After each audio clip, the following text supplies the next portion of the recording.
You're nothing but a backward swamp lawyer who probably got his degree from a Cracker Jack box. Alexandria Ocasio-Cortez's voice echoed through the Senate chamber with the righteous fury of someone who had never lost an argument on Twitter. Her iPhone was propped up on the witness table, live streaming to 3.1 million Instagram followers, capturing every dramatic gesture as she pointed an accusatory finger at Senator John Kennedy of Louisiana.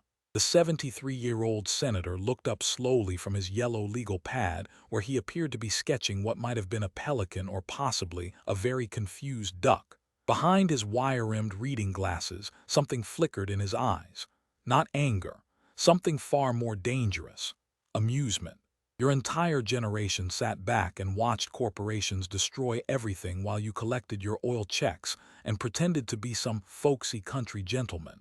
AOC continued, her voice rising with practiced indignation. You sit there with your little act, your aw-shucks routine, when everyone knows you're just another bought and paid for corporate shill. Kennedy set down his pencil with deliberate care. He opened a manila folder that sat innocuously on the desk before him. The tab read simply, Ocasio-Cortez Ethics Review Comprehensive Analysis. Well now, Congresswoman, he began, his Louisiana drawl thick as cane syrup on a cold morning. I do appreciate you taking time out of your very busy schedule of Instagram stories and TikTok dances to come educate us simple country folk. That's mighty generous of you. Real generous. Now, since we're talking about corporations and corruption and all these important matters, I was hoping you might help me understand something. You see, I'm just a simple lawyer from Louisiana. Didn't go to fancy Boston University like you did. Beautiful campus, by the way, very expensive. But I've been looking at some numbers here, some receipts if you will, and I'm having trouble making sense of them. Maybe you could help this old hillbilly figure it all out. The smile never left his face, but something in the way he said receipts made AOC's confident smirk falter, just for a heartbeat, just long enough for anyone paying attention to notice. Senator Kennedy leaned back in his chair, the leather creaking softly, and adjusted his glasses with the unhurried precision of a surgeon selecting the right scalpel. What happened next would become legendary in Washington, a masterclass in political destruction, a case study in how preparation beats performance every single time. They would give it a name, Getting Kennedied, and Alexandria Ocasio-Cortez was about to become its most famous victim.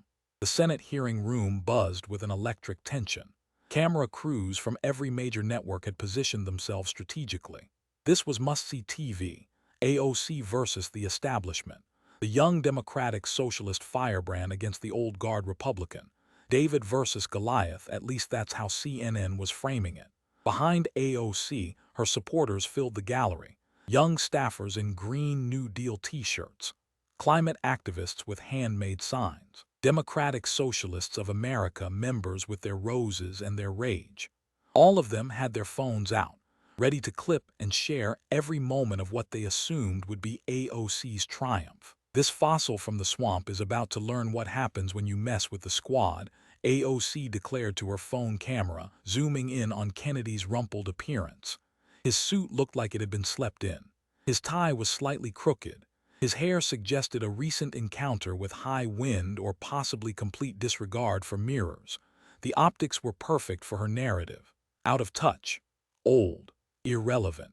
Chairman Lindsey Graham banged his gavel. Order. Order, please. Today we'll hear testimony regarding the proposed Green Energy Transition Act and related matters. Representative Ocasio-Cortez, you have the floor.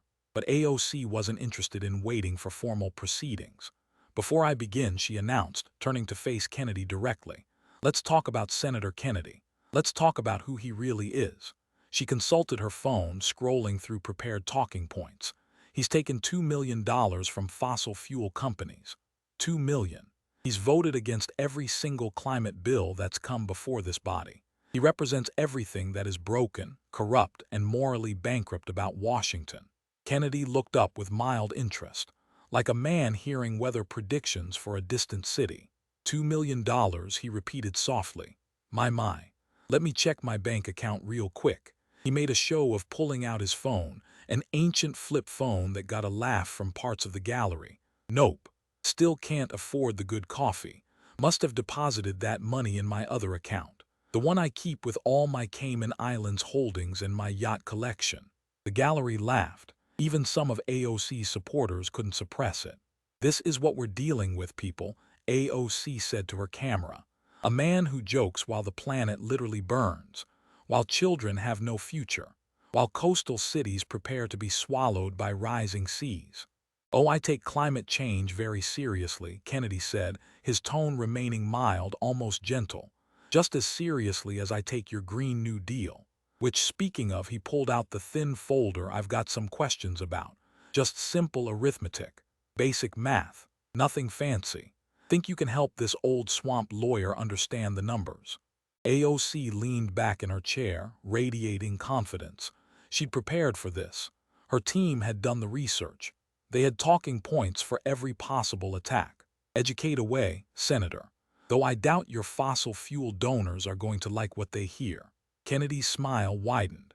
It was the smile of a poker player who'd just been dealt a royal flush. Well then, let's begin. And Congresswoman, sometimes I get confused about who's schooling whom. But I'm sure that's not a problem for someone with an economics degree from a prestigious institution like Boston University. The way he said it, so polite, so respectful, that's when the veteran reporters in the room started paying closer attention. When Kennedy got this polite, someone was about to get destroyed. Kennedy fumbled with his reading glasses, dropping them once onto the desk with an audible clatter. He apologized profusely, taking his time to clean them with his tie. AOC's Instagram Live audience loved it. Comments flooded in about Grandpa needs a nap and someone check if he's okay. She smirked at the camera, secure in her dominance of the moment. Now Congresswoman, Kennedy began, his voice carrying that distinctive Louisiana drawl that urban sophisticates always mistook for stupidity. I've been trying real hard to understand this Green New Deal of yours. It sounds wonderful, just wonderful. Jobs for everyone, clean air, saving the polar bears, and I love polar bears, magnificent creatures.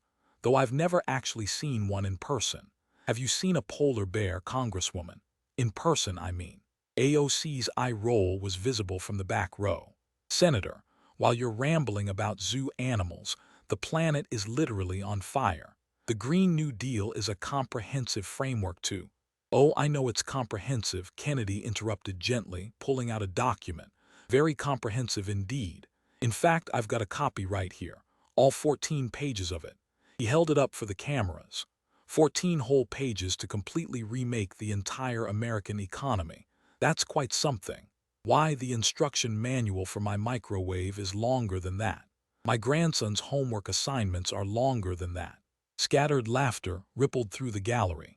But here's what confuses me, and forgive me if this is a dumb question. I didn't go to Boston University like you did. Fine school, very expensive. $48,000 a year for tuition. That's more than most folks in Louisiana make in a year. But anyway, your proposal says we're going to retrofit every building in America within 10 years. Every single building. That's, let me see here. He pulled out a calculator. An actual physical calculator that looked like it survived the Reagan administration. He punched numbers with exaggerated slowness. About 5.6 million commercial buildings and 140 million residential housing units. Carry the 1, multiply by. That comes out to roughly 145.6 million buildings total. In 10 years. That's 365 days per year, so. He punched more numbers, his tongue poking out slightly in concentration. About 40,000 buildings per day, including weekends and holidays, including Christmas, including the 4th of July, which seems unpatriotic, but I digress. AOC leaned forward aggressively. Senator, when FDR proposed the New Deal, pessimists like you said it was impossible too. But American innovation, American determination. Oh, I love FDR, Kennedy exclaimed with genuine enthusiasm. Great president. Though I notice he didn't promise to rebuild every single structure in America while simultaneously eliminating airplanes, getting rid of cow farts, and guaranteeing jobs for people unwilling to work. But maybe I missed that part of history. My textbooks were probably outdated. Like me. He pulled out another document. This one emblazoned with MIT's distinctive logo clearly visible to the cameras. Speaking of American innovation, I asked some very smart folks up at MIT, that's in Massachusetts, near your district actually, to help me with the math. Because I'm just a simple country lawyer and I wanted to make sure I understood the numbers correctly. These MIT professors, they're not hillbillies like me. They're sophisticated people, smart people, people who use computers and everything. According to their analysis, he continued, running his finger along the text like a child learning to read, retrofitting every building in America to meet your Green New Deal standards would cost approximately $4.2 trillion. That's trillion with a T, not million, not billion, trillion. He looked up over his glasses. And that's just the buildings, mind you. That doesn't include the high-speed rail to replace airplanes, doesn't include the electric cars for everyone, doesn't include the job guarantees, doesn't include the free college, doesn't include the universal health care, doesn't include the guaranteed income for those unwilling to work, which I'm still trying to wrap my head around. AOC's phone was buzzing with notifications. The comment stream on her Instagram Live was slowing down. The tone was shifting. Some viewers were asking, is that true? And where did he get those numbers? But wait, Kennedy said, warming to his theme like a preacher finding his rhythm. It gets better, or worse, depending on your perspective and your bank account. Harvard's Kennedy School of Government, that's up in Cambridge, also Massachusetts, lovely area, they did their own independent study. Bunch of liberals up there, so you can't accuse them of partisan bias. They calculated the total cost of your Green New Deal at. He paused for dramatic effect, letting the silence build. $93 trillion over 10 years. A collective gasp went through the hearing room. Even some of AOC's own supporters looked shocked. That's impossible, AOC snapped, her voice rising. Those are fossil fuel propaganda numbers. Industry lies. Well, now I thought you might say that, Kennedy replied with exaggerated patience. So I also got an analysis from the Congressional Budget Office. That's the nonpartisan group that scores all our bills. They're not Republicans. They're not Democrats. They're accountants, boring folks. The kind of people who get excited about spreadsheets and amortization tables, but they're good with numbers. He pulled out yet another document. They came up with $89 trillion. So a little less than Harvard, but still in the ballpark. Give or take a few trillion, which I realize is a rounding error when you're dealing with numbers this big. Kennedy produced a simple chart, the kind a high school teacher might use. Let me put this in perspective for folks watching at home. The entire United States economy, everything we produce in a year, all the cars, all the food, all the iPhones, all the services, everything, is about $21 trillion. Your plan costs more than 4 times our entire annual economic output. He leaned forward, his voice taking on a patient, almost professorial tone. That's like a person making $50,000 a year deciding to buy a house that costs $200,000, not over 30 years with a mortgage, all at once, this year, while they also have to eat and pay their other bills and live their life. You're not accounting for the cost of inaction, AOC protested, recovering some of her composure. Climate change will cost trillions if we don't. Oh, I've got those numbers too, Kennedy said cheerfully, producing another document like a magician pulling scarves from a hat. The Stern Review on Climate Change, commissioned by the British government, most comprehensive economic analysis ever done on the subject, estimates that unmitigated climate change could reduce global GDP by 5 to 20% by the year 2100. That's bad, really bad. I'm not denying that. But your plan would reduce our GDP by 100% right now because we'd be bankrupt. Can't have an economy if you've spent 4 times more than the economy produces. That's not economics. That's fantasy. That's magical thinking. That's me saying I'm going to lose 50 pounds by eating more cake. He pulled out another paper, the pages accumulating on the desk before him like evidence at a trial. But let's get real specific because I believe in details. Your plan promises a job guarantee to everyone who wants one, at union wages, no less. According to your own FAQ document, which you posted on your website and then took down real quick when people started asking questions about it. But the internet never forgets, does it? You also promised to provide economic security to those unwilling to work. AOC's face flushed. That was taken out of context. That was a draft. That was. Ma'am, I've got the screenshot right here, Kennedy said, holding it up for the cameras. It's kind of hard to take a screenshot out of context. A screenshot is a photograph of words. Your words. It's like saying a photograph of you robbing a bank was taken out of context. The context is you were robbing a bank. The hearing room had gone completely silent. Even her most ardent supporters had stopped their chanting. But here's my absolute favorite part, Kennedy continued, and he genuinely looked delighted. To pay for all this, you suggested we just print more money. Modern monetary theory, you called it. Very modern, very theoretical, very monetary. He pulled out a worn history book, the kind with yellowed pages and broken binding. You know who else tried just printing money? Zimbabwe, 1920s Germany, Venezuela right now. Zimbabwe printed so much money that a loaf of bread cost 35 million Zimbabwean dollars. People needed wheelbarrows to carry cash to buy groceries, not because they were rich, because the money was worthless. Is that the future you're proposing? Because I've got to tell you, I don't think my back can handle pushing a wheelbarrow full of cash to the Piggly Wiggly. The laughter was no longer just scattered, it was spreading. That's a completely false comparison. AOC started, but her voice lacked conviction. Is it though? Kennedy pulled out an email printout. This is from your former chief of staff, Mr. Saket Chakrabarty. Smart fellow. Worth about $41 million, I'm told. Not bad for a socialist. Must have found some capitalism he liked along the way. Anyway, he wrote, and I'm quoting directly here, the Green New Deal wasn't originally a climate thing at all. We really think of it as a how do you change the entire economy thing. Kennedy looked up from the paper, his expression innocent. Change the entire economy, not save the planet, not reduce emissions.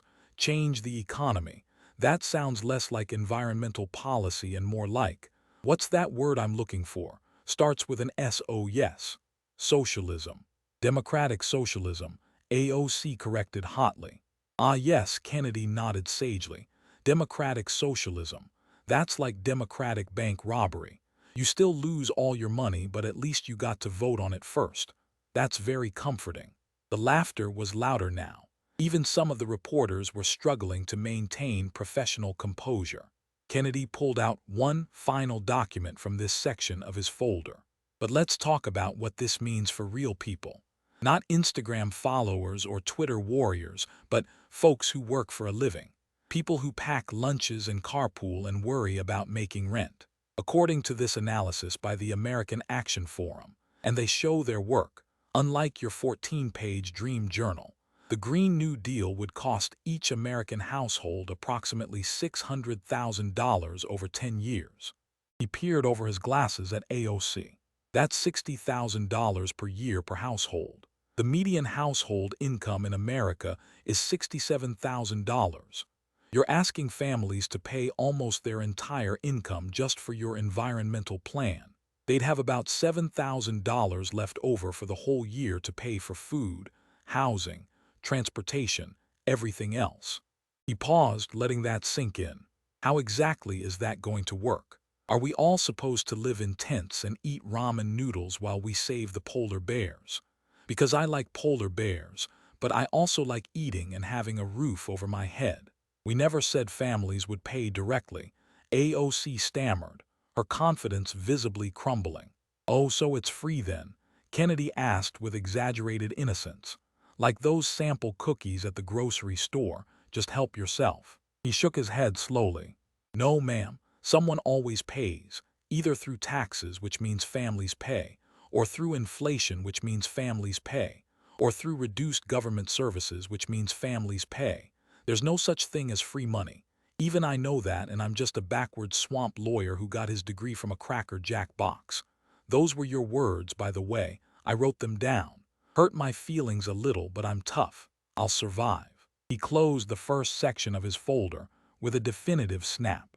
You know, Congresswoman, where I come from, we have a saying. You can't make chicken salad out of chicken manure, no matter how much mayonnaise you add. Your Green New Deal is a whole lot of mayonnaise, but underneath, the math just doesn't work. The numbers don't add up. The economics don't make sense. It's a fantasy. A very expensive fantasy. And speaking of expensive fantasies, he added, opening the second section of his folder, let's talk about your campaign finances. You seem to care a lot about money in politics. Dark money, you call it. Evil corrupting influence. Citizens United was the worst decision ever, you've said many times. So I'm sure you'll be happy to explain some very interesting financial arrangements we've discovered regarding your own campaigns. AOC's phone was buzzing insistently. Her staff was signaling frantically from the gallery. The Instagram Live viewer count had dropped below 2 million and was falling fast, but she was trapped. Walking out would look like defeat. Staying meant enduring more of whatever Kennedy had in that increasingly ominous folder. She gripped the edge of the table, knuckles white, and tried to project a confidence she clearly no longer felt. I have nothing to hide, Senator, unlike you and your big oil masters. Kennedy smiled gently, like a grandfather about to explain why the tooth fairy isn't real. Big oil masters. We'll get to oil money in a minute. But first, let's talk about Justice Democrats' PAC, Brand New Congress LLC, and something called. What was it? Oh yes, strategic consulting fees. Fascinating stuff. Really opened my eyes to how modern progressive politics works. He licked his thumb and turned to a new section of his folder with deliberate slowness, moving with the patience of someone who had all day and a captive audience. Shall we begin? Kennedy took his time arranging the papers before him, occasionally glancing up at AOC with the mild curiosity of a scientist observing an interesting specimen. The hearing room had taken on the atmosphere of a courtroom, and everyone present knew they were about to witness a prosecution. Now, Congresswoman, he began, his voice carrying that deceptive gentleness that had fooled so many opponents. You talk a lot about getting money out of politics. Dark money, you call it. Super PACs, Citizens United, all the corrupting influences destroying our democracy. And I couldn't agree more. Money in politics is like kudzu down in Louisiana. Once it takes root, it spreads everywhere, chokes out everything else, and you can't kill it with fire. AOC straightened slightly, sensing an opening. Exactly, Senator. Which is why I don't take any corporate PAC money. My campaign is 100% funded by grassroots donations from grassroots, Kennedy interrupted with apparent delight. What a beautiful word. Makes me think of home. Watching the grass grow by the bayou. Very peaceful, very American. Of course, sometimes what looks like grass from a distance turns out to be something else entirely. Sometimes it's weeds. Sometimes it's astroturf. And sometimes, folks just paint the dirt green and call it a lawn. He pulled out a document dense, with numbers and highlighted sections. Speaking of things painted green, let's talk about your grassroots campaign. Says here you raised $4.6 million in your first congressional campaign.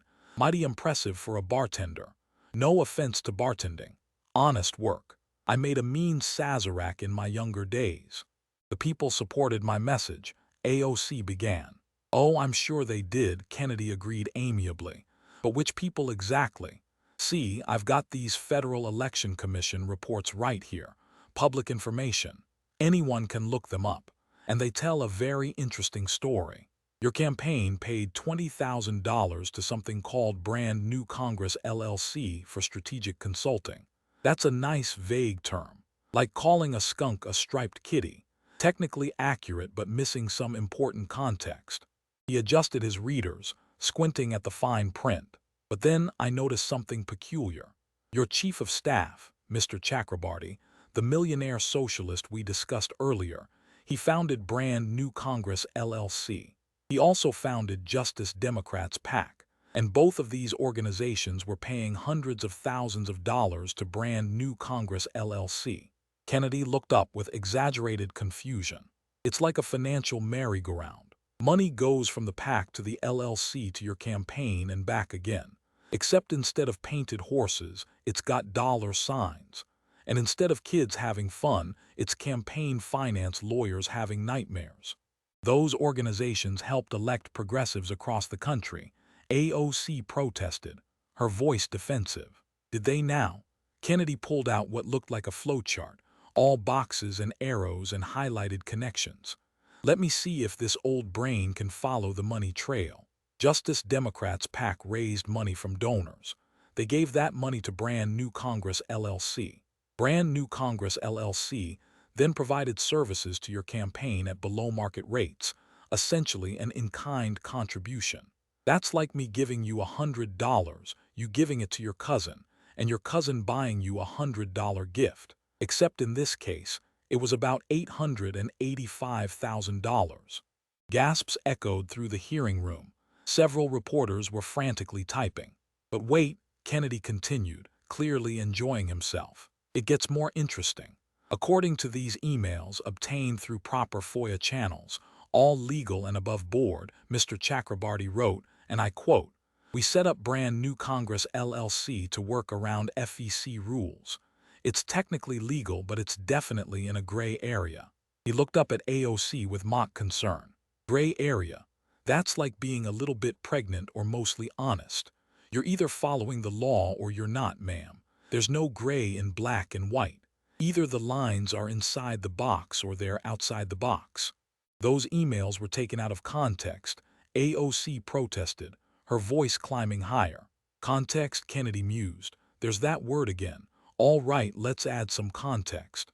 He pulled out another email, this one with AOC's name in the sender field. This one's from you to Mr. Chakrabarty. Make sure the FEC filings look clean. We can't afford another investigation like the one in 2018. Kennedy's eyebrows rose. Another investigation? What was that about? AOC's face had gone from flushed to pale. Her phone was vibrating continuously now. Her staff was in visible crisis mode. "Oh, here it is," Kennedy said, finding another document. "Turns out you were investigated by the FEC for potentially illegal coordination between your campaign and Justice Democrats PAC. The commission deadlocked along party lines, 3-3, so no charges were filed. But the Republican commissioners wrote a very interesting dissenting opinion." He read from the document. "There is substantial evidence of illegal coordination between Representative Ocasio-Cortez's campaign and Justice Democrats PAC. However, we lack the votes necessary to proceed with enforcement action." Substantial evidence. Those are strong words from government bureaucrats who usually talk like they're reading furniture assembly instructions. "That was a partisan witch hunt," AOC snapped. "Witch hunt," Kennedy repeated thoughtfully. "Funny how investigations are always witch hunts when they're about you, but speaking truth to power when they're about your opponents. It's like my grandson with his report card. When he gets an A, he's a genius. When he gets an F, the teacher's unfair. Never his fault." He pulled out another set of documents, these with check copies and bank statements. "But let's move on to my personal favorite part of your campaign finance adventure. Your campaign reported paying Mr. Riley Roberts, that's your boyfriend, $6,000 for marketing services." Kennedy looked up innocently. "Now I'm not one to judge. My wife helps with my campaigns too, licks envelopes, makes phone calls, tells me when my tie is crooked, which is often. But here's the funny thing." He pulled out more FEC filings. Mr. Roberts wasn't listed anywhere as a campaign employee or vendor until after a complaint was filed with the FEC. Then suddenly, there he is. $6,000 for marketing services. Riley provided legitimate services, AOC insisted. "I'm sure he did," Kennedy agreed. "Though it's interesting that you publicly stated multiple times that he doesn't work for your campaign. In fact, you got quite upset when reporters suggested he did. Called it a right-wing conspiracy theory. Sexist attacks. The usual. But here's the FEC filing showing payments. So either the FEC filing is a conspiracy theory, which would be a federal crime, or you weren't being entirely truthful. And filing false statements with the government is generally frowned upon. Can get you up to 5 years in federal prison, actually." Kennedy pulled out a photograph, clearly a screenshot from Instagram. "Speaking of Mr. Roberts, this is from the Met Gala. Beautiful couple. You in that dress with tax the rich on it. Very bold fashion statement. We'll get to that particular event in a minute because that's a whole separate can of worms. But first, I noticed something interesting in your financial disclosures. He produced another document, this one with multiple highlighted sections. Your campaign paid $3,700 to someone named Juan D. Gonzalez for training services. Then another $850 to Bombazo Dance Company, also for training. Kennedy looked up over his glasses. What kind of training exactly? Because I looked up Bombazo Dance Company. They teach salsa dancing, bachata, merengue, very nice dances, very sensual, but I'm not clear on how that helps with constituent services. The room erupted in murmurs. Even Democrats on the committee were leaning forward with interest. Now I'm all for professional development, Kennedy continued. I took a square dancing class once, terrible at it, kept stepping on my partner's feet, 2 left feet as they say, but I paid for it myself. Didn't occur to me to charge the taxpayers.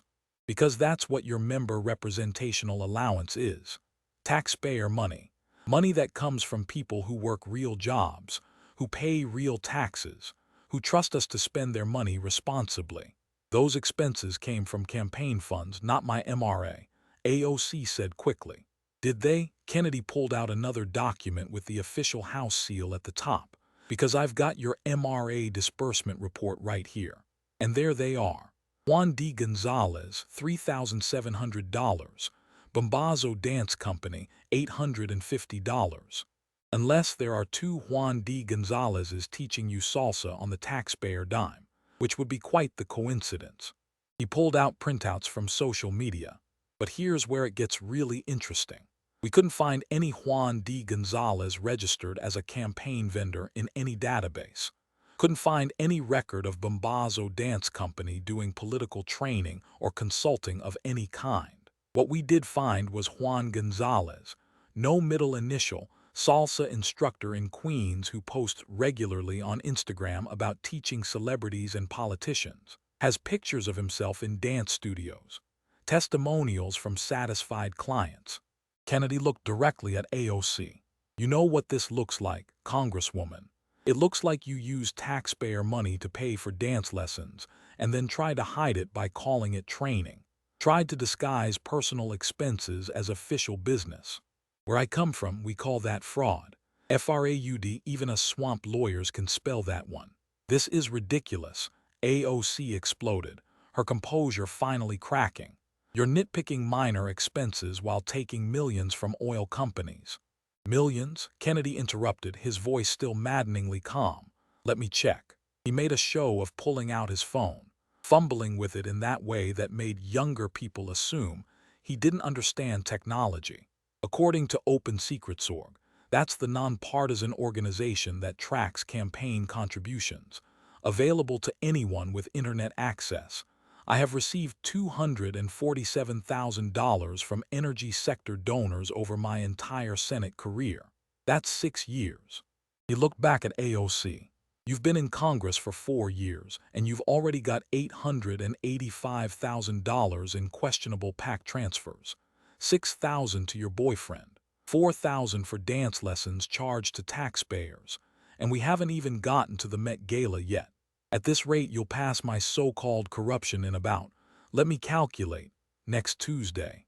The hearing room was dead silent, except for the sound of typing from the press section and the occasional whisper from the gallery. But we're not done yet, Kennedy said, opening a new section of his folder with theatrical care. Let's talk about the Committee to Protect Medicare. Ever heard of them? AOC remained silent. Neither had I, Kennedy continued. But they spent $93,000 on Facebook ads supporting your campaign in 2024.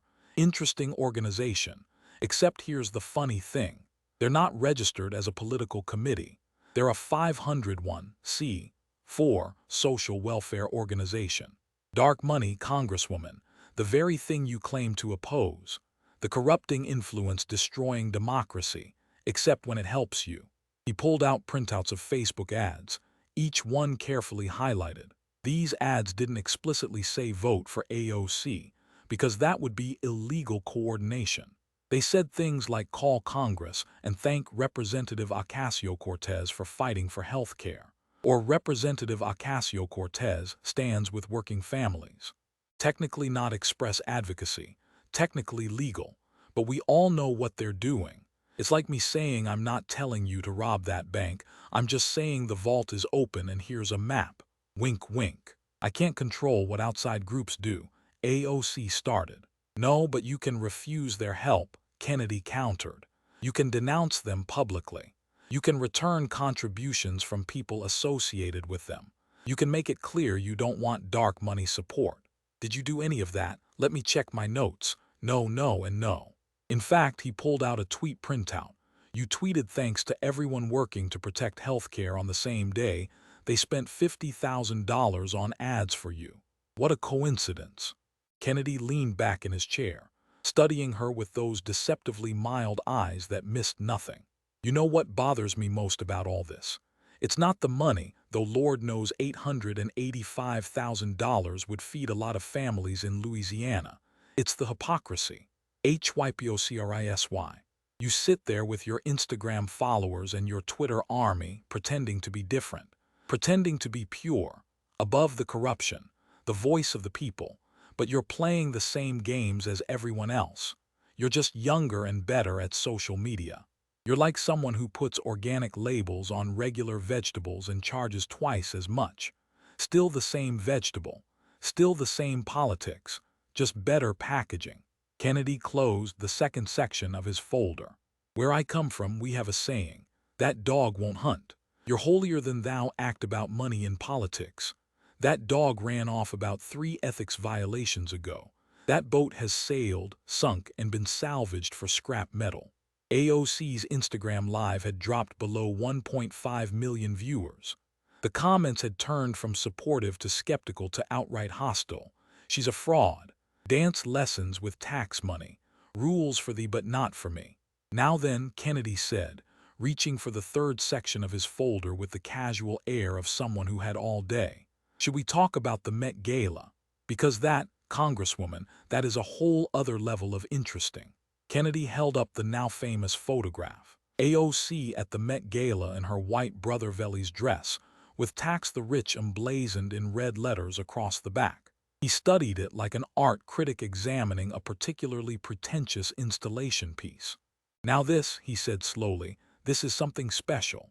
Tax the Rich written on a dress that cost more than most Americans make in a month, worn to a party where tickets cost $35,000 each. He shook his head in wonderment. It's like wearing a Save the Whales t-shirt to a sushi restaurant, or a Go Vegan bumper sticker on a car made of leather. The irony is so thick you could cut it with a knife and serve it with a side of hypocrisy. AOC lifted her chin defiantly, trying to regain some measure of control. It was a political statement. I was invited as a guest of the museum to make a statement about inequality. A guest, Kennedy exclaimed with apparent delight. How nice for you. I get invited to things too. Last month, the Rotary Club invited me to their fish fry. I brought my own fish. Didn't occur to me to have someone else pay for everything while I lectured them about sharing their wealth. He pulled out a document with House Ethics Committee letterhead clearly visible. But let's talk about this invitation and what exactly being a guest means. According to this ethics report, publicly available by the way, you received a dress valued at approximately $10,000, shoes worth $800, a handbag valued at $1,200, jewelry worth about $3,500. That's just what you wore. We haven't even gotten to the hair, makeup, and transportation yet. The dress was borrowed, AOC interjected. Borrowed, Kennedy repeated, savoring the word like a fine wine. That's an interesting way to put it. When my neighbor loans me his lawn mower, I give it back. Did you give the dress back? He made a show of checking his notes. According to the designer's Instagram, which she posted and then deleted, but the internet is forever, you kept it. In fact, you had it framed. That's not borrowing, ma'am. That's keeping. We have another word for taking something and not returning it, but I'm too polite to use it in mixed company. He pulled out another document, this one dense with regulatory text. But here's where it gets really interesting. House Ethics Committee rules, very clear, very explicit, say members of Congress cannot accept gifts worth more than $50. 50. That's 50. Your outfit was worth more than $15,000. That's not bending the rules. That's breaking them like a piñata at a birthday party.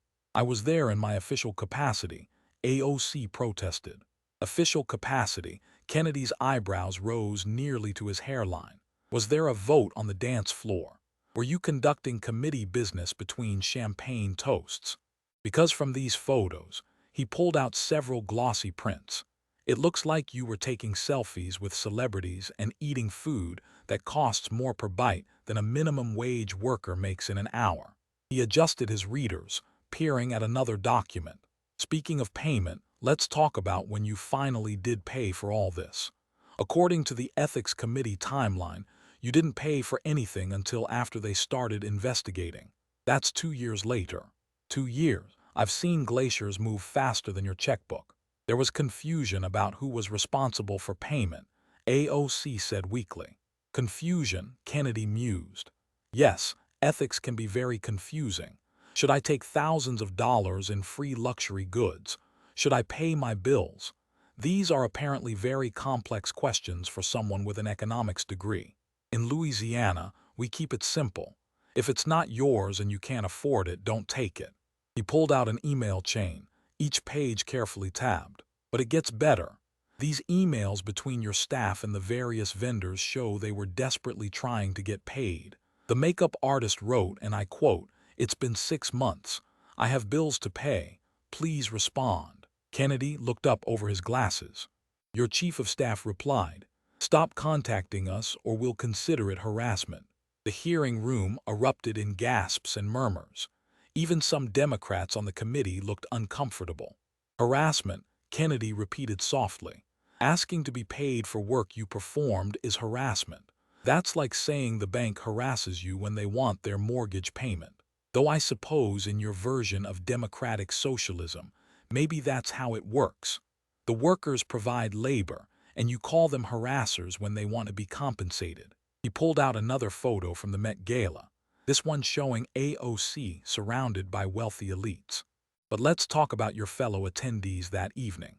Here you are with the CEO of Goldman Sachs. Here's one with several hedge fund billionaires. Oh, and here's my personal favorite, you posing with 3 different oil company executives. He looked up innocently. The same oil executives whose companies are destroying the planet, according to your Twitter. The same people you've called evil and corrupt and complicit in genocide. But I guess they're okay when they're offering you champagne and caviar at a $35,000 party. I was making a statement, AOC insisted. Oh, you made a statement, Kennedy agreed. The statement was, rules are for poor people. Because that's what this looks like. You wore a dress that said tax the rich while partying with the rich, accepting gifts from the rich, and then refusing to pay working-class vendors who did your hair and makeup. He pulled out a financial disclosure form. But wait, as they say on those late-night TV commercials, there's more. Your boyfriend, Mr. Roberts, remember him. He got a free ticket too. Value, $35,000. Plus a tuxedo worth $4,000, shoes at $800, and accessories totaling another $1,200. Kennedy shook his head in wonderment. Who spends $800 on shoes? For that price, they better come with their own GPS and file your taxes. Partners of members are traditionally included in these invitations, AOC said defensively. Traditionally, Kennedy nodded. Like it's traditional for me to pay my own way. Like it's traditional to follow ethics rules. Like it's traditional not to stiff working people while partying with billionaires. But let's talk about transparency, since you're so big on that. When the Ethics Committee asked for documentation about the Met Gala expenses, how long did it take you to respond? He made a show of checking the timeline. 4 months. 4 months to respond to a simple records request. And what did you finally provide? Heavily redacted documents. Black marker everywhere. It looked like a classified CIA file, not a party invitation. What were you hiding? What required that level of redaction? The secret recipe for the caviar. He pulled out another document, this one showing a pattern of similar events. The ethics committee also found that you attended other luxury events with similar arrangements. The Vanity Fair Oscar party in Los Angeles, taxpayers paid for your flight. The White House Correspondents' Dinner, designer dress provided free again. A charity gala in the Hamptons. Kennedy paused. I didn't even know socialists went to the Hamptons. I thought you all gathered in community gardens to share organic vegetables and discuss the proletariat. Scattered laughter broke the tension momentarily. But here's my favorite part, Kennedy continued, pulling out a tweet printout. The day after the Met Gala, you tweeted, "Republicans are melting down because I went to a fancy party. They can't stand that a working-class woman of color was invited." Working class. Kennedy set down the tweet and looked directly at her. Congresswoman, you make $174,000 a year. You live in a luxury apartment in one of the most expensive cities in America. You wear $15,000 outfits to parties that cost $35,000 to attend. You take private cars everywhere instead of public transit. If you're working class, then I'm a fashion model. He pulled out one final document from this section, the official Ethics Committee conclusion. The committee found, and I quote, Representative Ocasio-Cortez violated House rules by accepting impermissible gifts and failing to properly disclose them. They recommended a formal reprimand and mandatory ethics training. Ethics training, Kennedy mused. That's like sending a fish to swimming lessons. But they found no evidence of corruption, AOC said quickly. No evidence of corruption, Kennedy repeated slowly. Ma'am, you took $15,000 in gifts, didn't pay for them until you got caught 2 years later, and hid behind bureaucratic excuses the whole time. Where I come from, that's not just corruption. That's corruption with a side of arrogance and a dessert of entitlement. He closed the third section of his folder with finality. You know what kills me about all this? It's not the fancy parties or the expensive clothes. Rich people have always had fancy parties and expensive clothes. That's fine. What bothers me is that you did all this while tweeting about how hard it is to afford rent in D.C. While your constituents in the Bronx and Queens struggle to pay for groceries and subway fare, you're getting free designer dresses and $35,000 party tickets. That's like Marie Antoinette telling peasants to eat cake. Except Marie Antoinette probably paid her bills on time.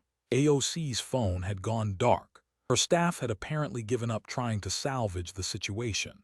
The Instagram Live was long dead, but the hashtag was very much alive and spreading. AO, hypocrite jet-setting socialist rules for thee.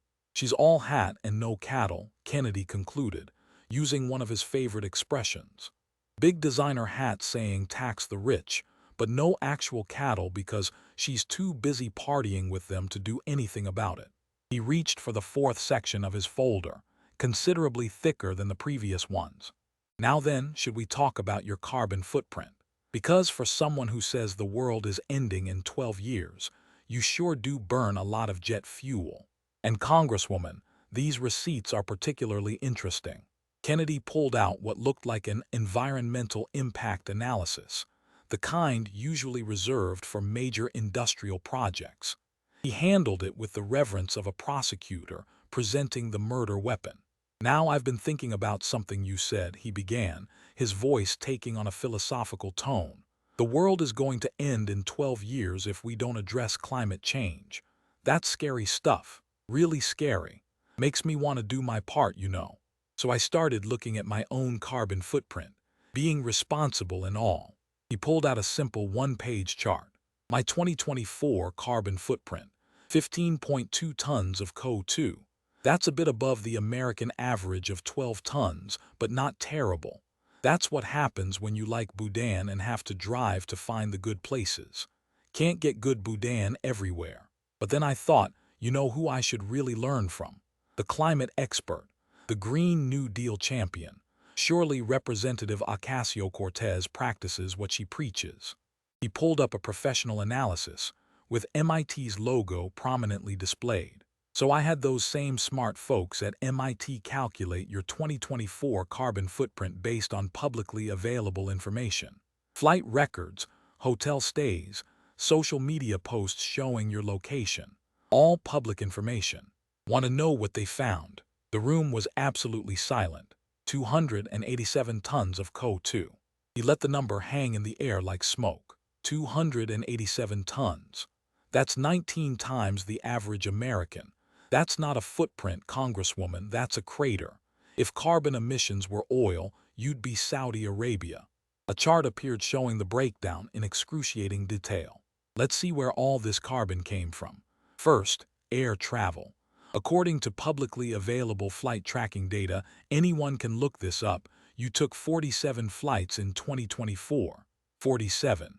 That's almost one a week. I didn't know there were that many climate conferences. The screen showed a map with red lines crisscrossing the country. New York to Los Angeles for a fundraiser, 5.2 tons of CO2.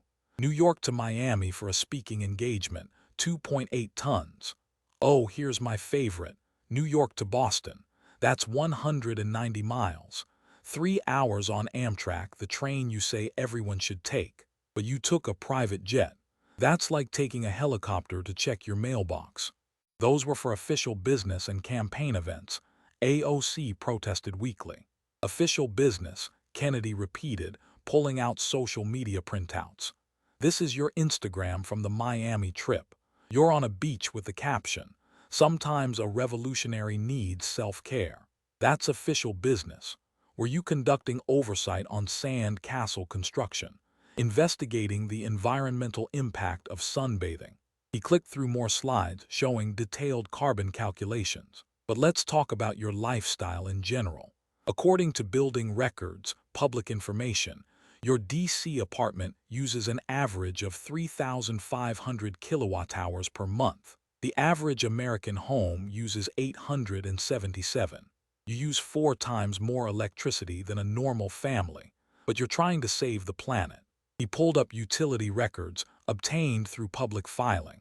Your thermostat settings, obtained from a maintenance report your building filed publicly, show you keep your apartment at 68 degrees in summer and 75 in winter.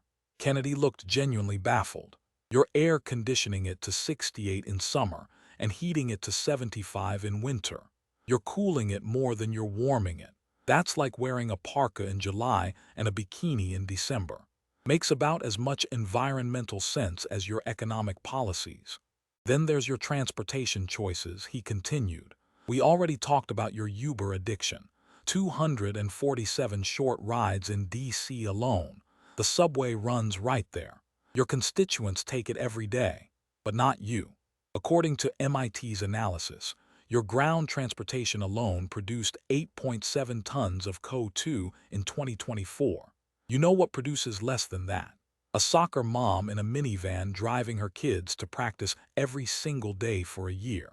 But I guess saving the planet doesn't mean you have to ride with the common folk. This is a false equivalency. AOC tried. Is it? Kennedy pulled up one of her own tweets. January 2024, you wrote, "Every person needs to examine their consumption habits. The planet depends on personal responsibility." Personal responsibility. That's rich coming from someone with the carbon footprint of a small industrial nation. He clicked to images from her Instagram. Weekend getaway in the Hamptons. That's a 6,000 square foot house. Rental records show it goes for $10,000 a week. But the carbon footprint of heating and cooling that house for your weekend vacation, more than a minimum wage worker produces in an entire year. But they need to examine their consumption habits. More receipts appeared on screen, each one meticulously documented. Restaurant expenses from your FEC filings. $400 at SDK Steakhouse. You know what they specialize in? Wagyu beef flown in from Japan. Do you know the carbon footprint of flying beef across the Pacific Ocean? Your one dinner produces more emissions than a family of 4 eating for a month. But wait, Kennedy said, his voice taking on the enthusiasm of an infomercial host. There's more. Your Instagram shows you attended 15 international climate conferences in 2024. Davos, Switzerland, Paris, France. Dubai, United Arab Emirates. He paused. Dubai, you went to a climate conference in Dubai. That's like holding an AA meeting in a brewery. Each trip private jet, each hotel luxury suite, each dinner 5 stars, the carbon cost astronomical. He pulled up a photo from Davos showing AOC with other activists. Here you are with Greta Thunberg. You know how she got to Davos. She took a train for 32 hours to avoid the carbon emissions of flying. You took a Gulfstream that burns 500 gallons of fuel per hour. That's like showing up to an AA meeting with a keg. Climate action requires global coordination, AOC said desperately. Global coordination. Is that what they're calling champagne and caviar now? Because this receipt from your Davos hotel shows you spent $1,200 on dinner for two. For that price, the fish better have swum to Switzerland themselves. Kennedy pulled up a comprehensive comparison chart. Let's put this in real perspective for folks at home. Your 287 tons of CO2 equals 61 cars driven for a full year, 152,000 pounds of coal burned, 35 homes energy use for a year. Or, and this is my favorite, the lifetime carbon footprint of 3.5 average Guatemalans. Entire lifetimes. But please, tell us more about environmental justice. The real issue is systemic change, AOC said, grasping at straws. Systemic change, Kennedy repeated. You're absolutely right.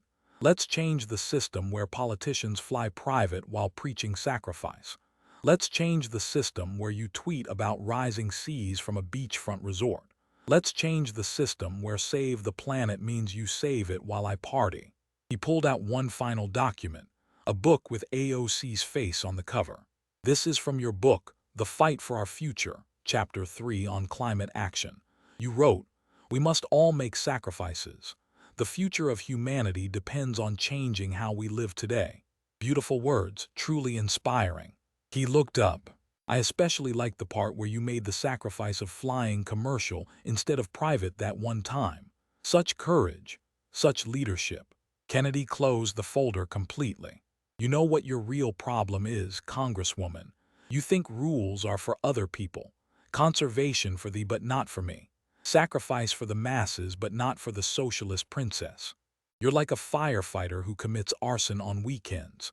Sure, you talk a good game about putting out fires, but you're the one lighting the matches.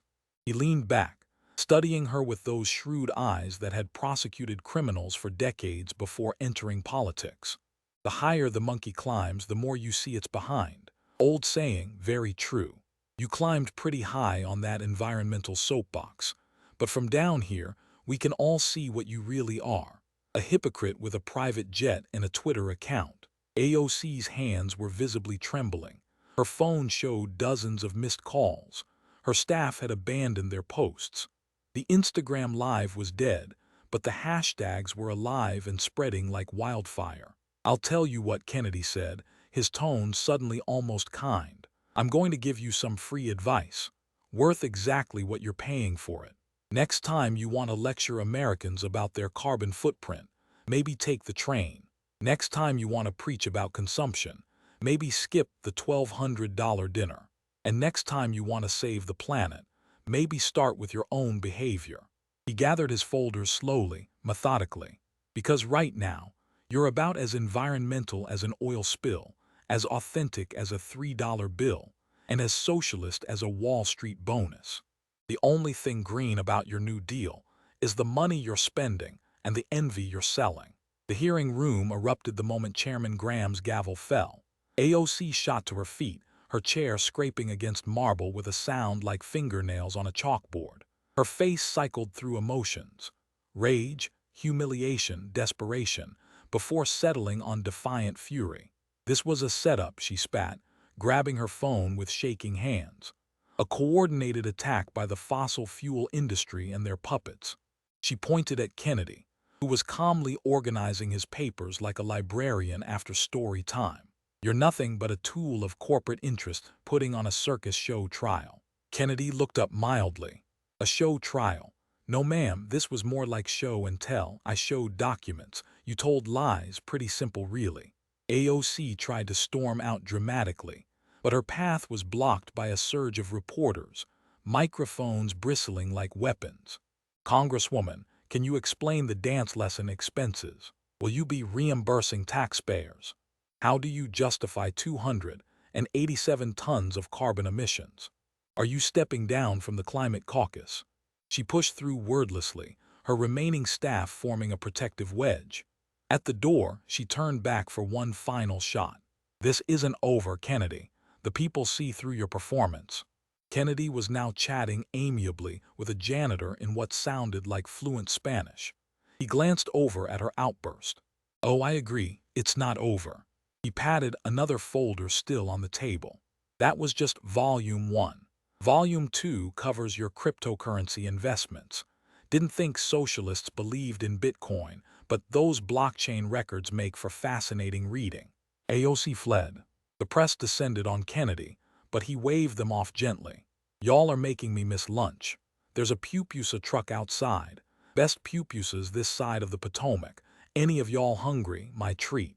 As he ambled toward the exit, still surrounded by reporters, he pulled out his ancient flip phone. "Would you look at that? 17 missed calls. Either something important happened or my wife found out I forgot to take the trash out again." "Senator," one reporter persisted, "what's your response to accusations this was politically motivated?" Kennedy paused, considering. "You know where I come from, we have a saying. If you don't want people to know you're drunk, don't dance on the bar." The congresswoman's been dancing on the bar for 4 years, metaphorically speaking, and literally based on those receipts. "I just turned on the lights."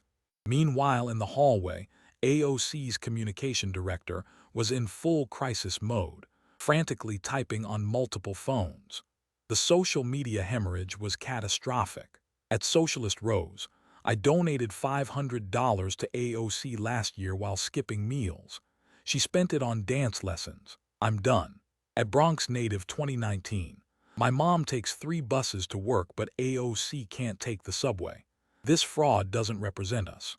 At Climate Warrior 2020, 287 tons of CO2.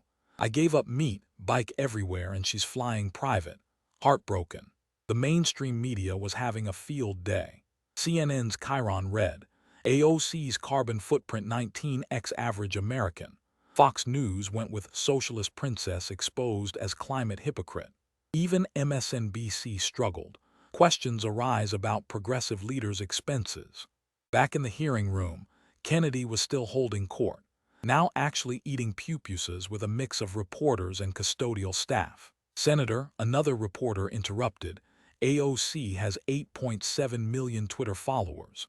Aren't you concerned about backlash?" Kennedy chewed thoughtfully. 8.7 million, that's impressive. You know what else is impressive? The truth." He paused. "My grandpappy used to say, you can fool some folks with your Twitter, but you can't tweet your way out of truth." Actually, he died before Twitter existed, but he would have said it. He was smart like that. His phone rang, playing what sounded like a MIDI version of "When the Saints Go Marching In." "Hello, yes dear, no I didn't forget the trash. Well I did, but then I remembered. Yes, I saw the news. No, she didn't actually cry, almost though, pupusas. They're like gorditas but different. Yes, I'll bring you some." He hung up and turned back to the reporters. 27 years of marriage. She still doesn't trust me with the trash, but she trusts me with exposing fraud in the Senate. I guess it balances out. On social media, the meltdown continued unabated. The hashtag #KennedyAOC had surpassed 2 million mentions. Her follower counts were dropping so fast someone created a website with a live counter showing the exodus in real time. The Democratic Socialist movement was fracturing. Bernie Sanders tweeted, "I have always said we must practice what we preach on climate. Deeply disappointed by these revelations." Ilhan Omar, "The movement is bigger than any one person. We must hold ourselves to the highest standards." Even the squad was splitting. Rashida Tlaib and Cori Bush released identical statements about needing time to review these concerning allegations. Only Jamal Bowman defended her weakly. "We should focus on systemic issues, not individual actions." A tweet he deleted after an hour of brutal ratio. By evening, the damage was tallied. Instagram lost 2 million followers. Twitter lost 890,000 followers. TikTok lost 3.2 million followers. Campaign donations, requesting refunds totaling $1.2 million. Staff resignations, 3 via Twitter, not even formal letters. Her chief of staff, spotted at Reagan National booking a one-way flight to California. Kennedy, meanwhile, had made his way back to his office, where he found his staff watching coverage with barely suppressed glee. "Did you see her face when you mentioned the cryptocurrency?" his chief of staff asked. Kennedy nodded, settling into his worn leather chair. Like a crawfish in headlights, never saw it coming. Pride goes before the fall, and she had enough pride to stock a warehouse. "What's really in that cryptocurrency folder?" Kennedy smiled. "Oh, mostly my cousin's gumbo recipes. Maybe a few Bitcoin transactions showing she bought $50,000 worth during the pandemic while tweeting about how crypto was a capitalist scam. But mainly recipes. My cousin makes the best gumbo you ever tasted." His communications director looked concerned. "Senator, her supporters are pretty angry. We're getting some nasty messages." Kennedy shrugged. "Let them holler. Can't make everyone happy. If you try, you end up like the congresswoman, saying one thing, doing another, and fooling nobody but yourself." As the sun set over Washington, one final scene played out. In her office, AOC sat alone, phone dark, staff gone. The tax the rich dress hung in the corner, wrapped in dry cleaning plastic, a $10,000 reminder of hubris. On her desk, amid abandoned talking points and failed crisis management plans, lay a manila folder. Someone from Kennedy's office had it delivered. The label read, Volume 2, Cryptocurrency and Other Investments. A sticky note was attached in Kennedy's distinctive handwriting. "Congresswoman, thought you might want to get ahead of this one. My grandchildren tell me Bitcoin is confusing, but those blockchain records sure aren't. P.S. The password for your Coinbase account probably shouldn't be Tax the Rich 2019. Just a suggestion. J.K." She opened the folder with trembling hands. The first page showed blockchain analysis of wallet addresses linked to her LLC. The transactions were all there, immutable and undeniable. $50,000 invested became $400,000 during the pandemic. Capital gains taxes, conspicuously unpaid. The revolution, it seemed, would not be televised. It had been live-streamed, fact-checked, and utterly demolished by a 73-year-old man with a flip phone and a fondness for folksy sayings. As Kennedy had said at the end, "You can't polish a turd, but you sure can roll it in glitter and call it progressive policy." The glitter had worn off. All that remained was the truth. And the truth, as it turned out, had a distinctly Louisiana accent. 1 week later, the aftermath was still reverberating through Washington like ripples in a bayou after someone tossed in a stick of dynamite. The House Ethics Committee had opened formal investigations into the dance expenses and Met Gala violations. The IRS had taken interest in the cryptocurrency revelations. Bureaucratic speak for "you're in deep trouble." 3 different U.S. attorneys' offices were reviewing the campaign finance allegations. AOC had gone to ground, canceling all public appearances. Her last tweet, posted at 3 a.m. after what observers speculated was a wine-fueled desperation session. "The establishment will always try to destroy those who challenge power. I will not be silenced." It had been ratioed into oblivion. 50,000 replies to 3,000 likes. The financial bleeding continued. ActBlue reported donations to her campaign had dropped 94%. Her merchandise store had shut down after processing $80,000 in refunds. The DCCC had quietly removed her from their featured speakers list. But perhaps the most devastating blow came from her own district. The Bronx Times ran a brutal editorial, "The Princess of Propaganda," documenting how she'd spent more time in Los Angeles and Miami than in her home borough. A group called Bronx Residents for Honest Representation had filed paperwork to run a primary challenger, a community organizer who'd actually lived in the district his entire life. Kennedy, meanwhile, had returned to Louisiana for the weekend. A reporter found him at his favorite fishing spot on Bayou Teche. "Senator, any thoughts on AOC's situation?" Kennedy didn't look up from his fishing line. "You know, fishing teaches you patience. Can't rush the fish. Just present the bait honestly and wait." The congresswoman, she was all splash and no catch. Made a lot of noise, scared away the fish, wondered why she came up empty. "Do you feel bad about ending her career?"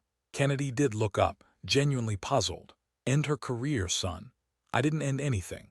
I just held up a mirror. If she didn't like what she saw, that's between her and the good Lord. All I did was read receipts." "But the personal attacks." "Personal attacks," Kennedy chuckled. "She called me a backward swamp lawyer who got his degree from a Cracker Jack box, on Instagram, to 3 million people. I showed documented evidence of potential fraud to a Senate committee. Which one sounds personal to you?" His line twitched. Kennedy reeled in a respectable catfish, admired it, then gently released it back into the water. "See that? Catch and release. Don't have to destroy everything you catch." The congresswoman could have apologized, admitted mistakes, promised to do better. Instead, she doubled down.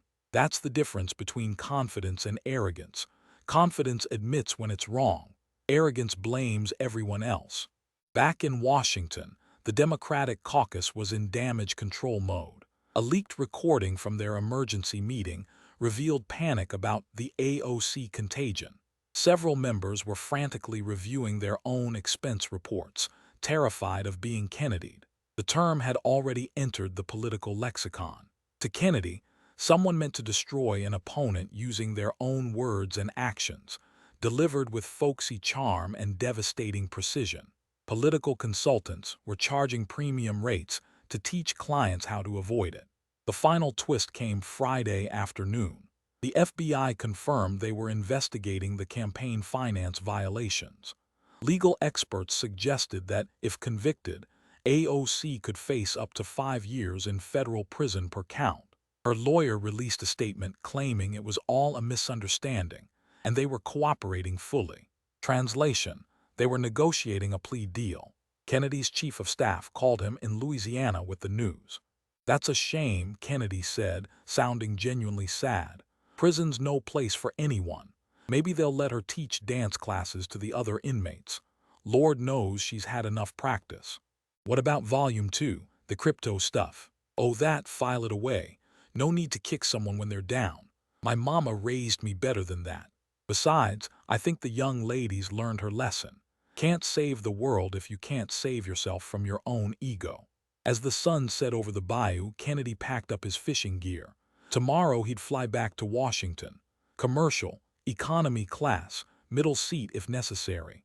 He'd continue doing the people's work, without Instagram Live, without Twitter storms. Because, as he'd told that reporter, real change didn't come from social media followers or viral moments. It came from truth, honestly told, and work honestly done. "You can fool some folks with your Twitter," he muttered to himself, loading his tackle box into his 10-year-old pickup truck. "But you can't tweet your way out of truth." The backward swamp lawyer had won, not because he was smarter or slicker or better funded, but because he understood something the Instagram generation had forgotten. In the end, the truth always surfaces, even in the murkiest bayou.